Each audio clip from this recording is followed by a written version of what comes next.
membahas mengenai cerpen, Bu. Membahas mengenai unsur intrinsik cerpen. Oke. Minggu lalu kita tuh membahas tentang unsur intrinsik cerpen, jadi nilai-nilai kehidupan sosial. Ada yang ikut nggak sih nilai-nilai apa aja yang kita bahas minggu lalu? Nggak ada yang ingat? Saya, Bu. Oke, boleh. Ada nilai budaya, Bu. Tuh. Ada nilai politik, Oke. agama,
Itu aja yang bisa Ibu jelaskan pada pertemuan kali ini. Teman-teman ada yang mau tanya nggak tentang materi kita hari ini? Atau udah paham semua? Saya mau bertanya Ibu, tadi kan 5 tahapan yang dijelaskan itu yang pertama ada pengenalan. Dari pengenalan cerita pendek ini yang dikenalkan itu tokohnya, ceritanya, atau apanya ya Bu untuk pengenalan ini? Nah, itu pertanyaan bagus nih dari Siti. Jadi untuk 5 tahapan itu kan yang pertama itu ada pengenalan. Biasanya pengenalan ini dimulai dari pengenalan tokohnya dulu, atau biasanya juga pengenalan latar. Teman-teman pernah baca cerpen? Atau novel? Biasanya itu ada bagian prolog. Ya. Lalu, nah itu masuk ke dalam tahapan pengenalan. Jadi biasanya di prolog itu dikenalkan tokoh utamanya atau masalah yang diangkat dari cerita tersebut. Tuh. Ada lagi yang mau bertanya? Cukup Ibu. Cukup? Oke, kalau gitu boleh Ibu minta salah satu dari kalian untuk mengulas kembali apa sih yang udah kita bahas pada hari ini? Ada yang bisa mengulas kembali mengenai materi pada pagi hari ini?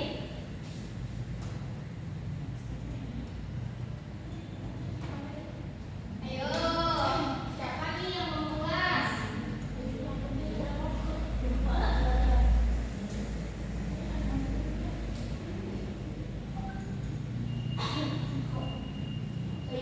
Oke. Siti boleh? Baik Ibu, saya mau mengulas mengenai apa saja yang sudah kita bahas hari ini. Saya tadi kan ada 9, tapi saya cuma menangkap beberapa yang dijelaskan. Salah satunya itu kalau cerita pendek tidak boleh lebih dari 10.000 kata. Kalau misalnya di Microsoft Word itu 4 halaman atau 12. Kemudian untuk cerita pendek itu fokus dengan satu tokoh dan juga satu konflik. Jadi tokohnya itu tidak terlalu banyak dan konfliknya juga hanya satu, fokus ke satu konflik. Kemudian cerita pendek itu punya 5 tahapan. Ada yang pertama itu ada pengenalan, terus yang kedua itu ada masalah muncul, masalah memuncak, kemudian masalah menurun. Kemudian yang terakhir itu ada penyelesaian. Saja Ibu. Oke. Boleh kasih tepuk tangan dulu buat temennya? Keren banget nih jawaban dari Jija. Teman-teman bisa belajar dari Jija ya. Jija dari video. Semuanya tinggi banget nih. Oke. Kan tadi teman-teman udah Ibu jelasin tentang unsur-unsur pembangun, terus tahapannya. Ibu kasih tugas untuk minggu depan. Teman-teman itu buat karangan. Nanti karangannya itu dipajang di kelas ya. Jadi karangannya itu bisa dari pengalaman pribadi teman-teman atau mungkin teman-teman lihat dokumen pengalaman dari orang lain. Oke. Sepertinya waktunya udah habis untuk pembelajaran kali ini. Ibu ucapkan terima kasih untuk semangatnya juga teman-teman. Semoga semangatnya tetap bertahan sampai minggu-minggu selanjutnya. Amin. Oke, sebelumnya ketua kelas bisa dipimpin untuk berdoa. Baik, terima kasih Bu. Sebelum menutup pembelajaran pada pagi hari ini, kita tutup dengan berdoa terlebih dahulu. Berdoa dimulai.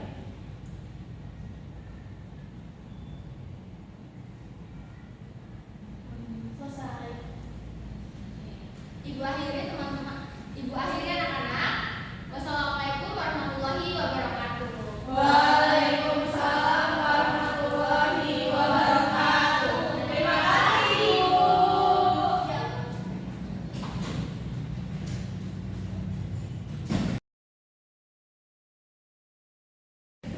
Assalamualaikum warahmatullahi wabarakatuh. Izin memperkenalkan diri, nama saya Siti Nur Aziza, selaku observasi lisan dari Saudara Eka Hanifah Febriani. Menurut saya, Saudara Eka Hanifah sudah cukup baik dalam membuka pelajaran. Setelah saya amati bagaimana Saudara Eka Hanifah memulai pembelajaran, Saudara Eka Hanifah sudah mengambil posisi berdiri di depan ketika melakukan pembelajaran. Saudara Eka Hanifah juga menggunakan media alat bantu pembelajaran berupa PowerPoint atau Sanindia. Kemudian untuk pola interaksi dari Saudara Eka Hanifah yaitu guru ke siswa dan juga siswa ke guru. Saudara Eka Hanifah juga dalam pembelajaran sudah mampu menimbulkan motivasi kepada siswa.